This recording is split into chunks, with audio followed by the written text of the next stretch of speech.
Here are a few questions I get about my experiences as a teacher in a remote village, and I admit I'm a little embarrassed doing this video because some of the answers may come as very surprising to a lot of people.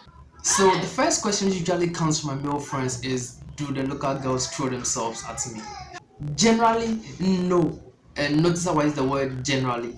That's because there are one or two instances that may seem contradictory to the answer that I'm giving, but those are isolated instances which are very complicated and perhaps deserve their own video. But in a general sense, the girls here do not throw themselves at me. I have been very careful to not give them a reason to throw themselves at me, and so far I think it has worked. So believe it or not, the girls here do not throw themselves at me.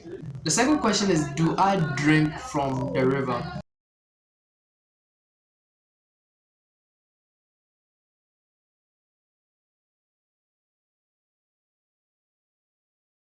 So to answer the question, do I drink from the river, is yes, I do drink from the river. When I first came to Chatty, the idea of drinking from the river made me cringe so badly. So what I did was I was having bags of sachet water transported all the way from Quanta to the village, which was kind of expensive. And to get the water here, there were so many other factors that had to come to play, so the water was never guaranteed to arrive as and when I need it.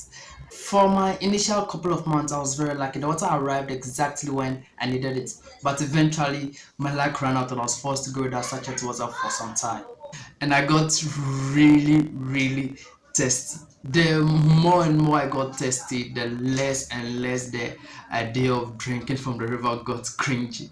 So I did what I had to do. I drank from the river, and then that first moment led me to compromise a few more times, and eventually drinking from the river became very normal to me, as weird as that sounds.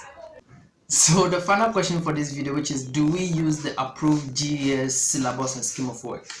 No, we don't. Here's the situation. There's very little correlation between the languages I speak and what the locals here speak. So communication is very difficult, and with the kids, it's near impossible. What passes as communication is just a brutal abuse of the tree language. Like, my tree is terrible, the locals is horrible, so what to speak is just true. The language barrier aside, the kids here have no foundation in learning.